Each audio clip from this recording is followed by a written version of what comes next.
And now, on the eve of the midterm elections, November the 7th, Rob Churnside here for Cecil TV with the Executive Director of the Paris Foundation, Mike Brandon. Mike, welcome to Cecil TV. It's good to be here. Hey, my age, it's good to be above the green. For sure. Now, speaking of the green, there's a lot of folks sometimes sleeping on the green, homeless folks that you help through the Paris Foundation. Yes, indeed. Explain that to us, who you are and what you do. Well, we began as an outreach to folks that were experiencing homelessness in downtown Elkton. Folks used to gather in Marina Park, and we were part of a hodgepodge of volunteers from different areas, different churches, etc., who would show up one night a week and bring some food and talk to the folks there, trying to encourage them.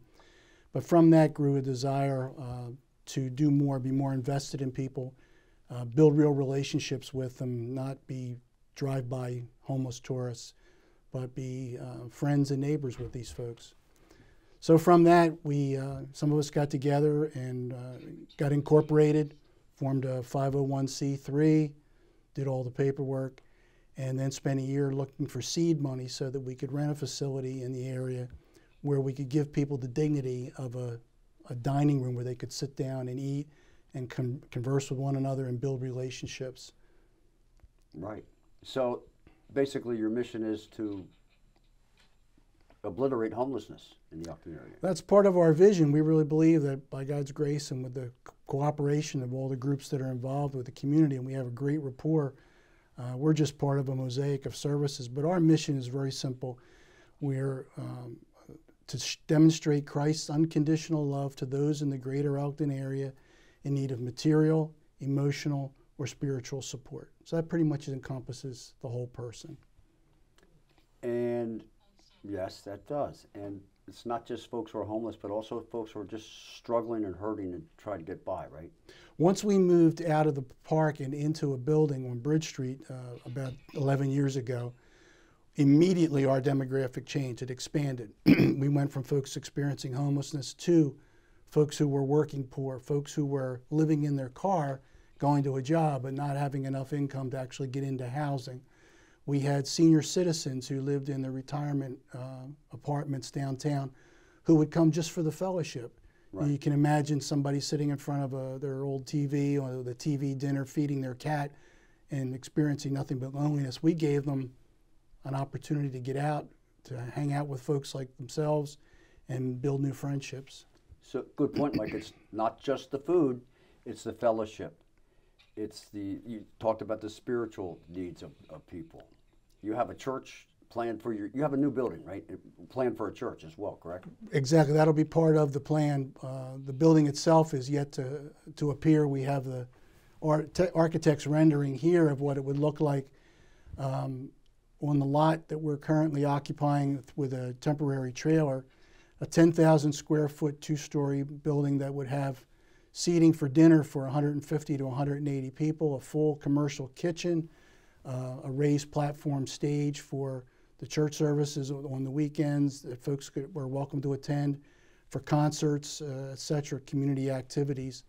And then the front third of the building will be 2-story. We'll have administrative, classrooms, an art and music room, and conference rooms available for community groups to use throughout the week.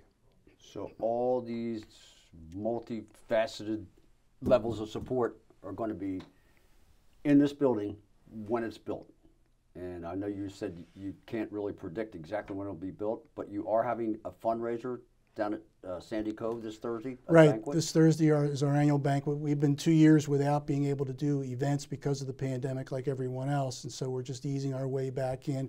We have a golf outing typically in the spring, and then we do a fall banquet. But our support comes in during the year. There are groups that support us, a lot of churches, individuals, businesses. But we're venturing into the grant world now because of a project this size. We're going to need larger chunks of support from institutions and organizations. Right. That only makes sense. And you partner with my old colleagues from the health department as well, correct? Absolutely. One of the things that we project being able to do at this new facility will be to offer clinic services, screenings, et cetera, that would be offered that we used to have at our old building folks could come into the lobby area and they could set up a table and they could interact with folks coming and going. We would have blood pressure checks and smoking cessation information distributed, et cetera. And so we're going to take that, again, to the next level, to quote Les Paris, by offering mobile services on site. Voices of Hope is already one of our partners, and they bring their mobile unit with an RN every Wednesday, and they park in front of our trailer, and they have a chance to talk to folks and provide basic services. And we hope that the health department would be able to do the same once we have things in hand. Awesome. So in the 11 years that you've been in existence, you've already, you told me, delivered 400,000 plus meals, correct? Exactly. 7 nights a week for 11 years. You do the math. For a while, we did Sunday lunches when there was a need as well. But this past year, even though we've been serving takeout meals still, in January of this past year, we served 2,300 meals, and we thought that was a lot. But by the end of August, that number was 4,700.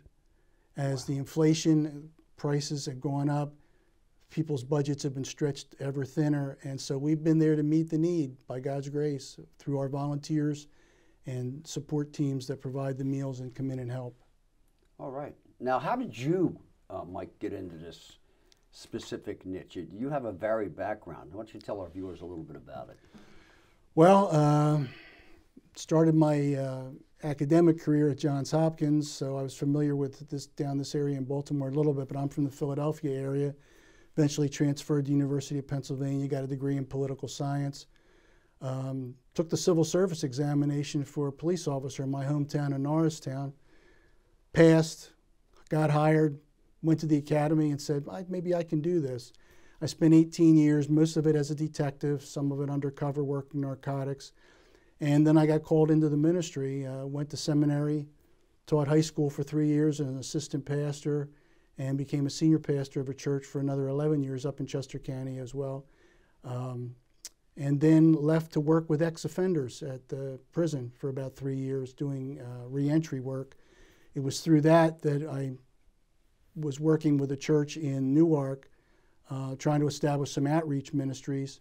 Met some folks who were involved over here in Elkton, and one thing led to another, and then we started a volunteer group that meshed with the other groups, and they said, well, you're the guy. You've been a pastor, you've been a cop, you're not afraid of what's going on here, you know how to handle the folks, they know you, and so we'd like you to be the executive director. So it was eeny, meeny, miny, Mike. Eeny, meeny, miny, Mike, and Mike, you're it. I'm it. Well, I'm sure the Paris Foundation is very happy that you're it, and there's a lot of folks out there experiencing homelessness and the brokenness of everyday life that are happy that you're on the job there too.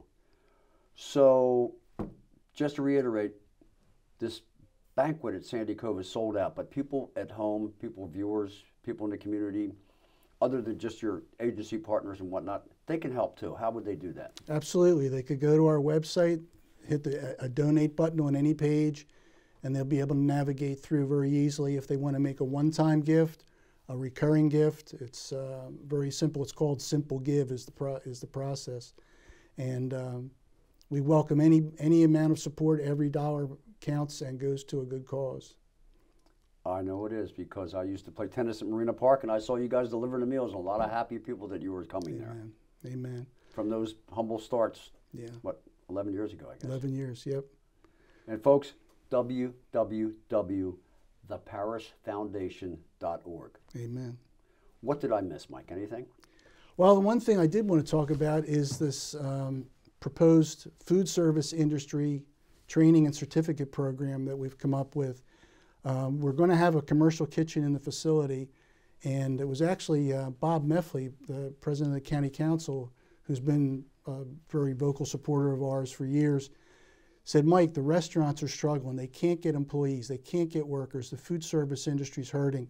We've got Great Wolf Lodge coming in. We've got new jobs. They're going to need people. What can we do? Well, it was part of our DNA to do more than just feed people, but to teach them how to be able to feed themselves. And so what we're going to be offering is the Serve Safe Certificate Program, which is a nationally recognized food handlers training. On top of that, they'll get financial literacy class, help with preparing a resume. They'll get assistance with submitting online job applications.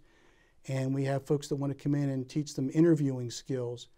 On top of that, they'll be able to actually get a number of hours of practical experience in the kitchen. One of the problems for folks entry-level jobs is, well, we'll hire you, but you need experience. Well, how do you get experience? They'll actually be able to log hours in our kitchen as part of this training and be able to serve part of serving the evening meals every night. So it's a win-win for us. The restaurants are behind it. The Chamber of Commerce has endorsed us. The Susquehanna Workforce has endorsed the program. So we're really excited about that. That could be a real game changer, not only for that community in Hollingsworth Manor and Elkton, but for the entire county, and that's what we're hoping. Yes, and I mean, you're feeding people anyway. Why not give people preparing the food a chance to get accredited at some level? Absolutely. Great idea. I'm glad you brought that up. Have a great banquet Thursday. And folks out there, www.theparisfoundation.org. Thank you, Mike. Thank you.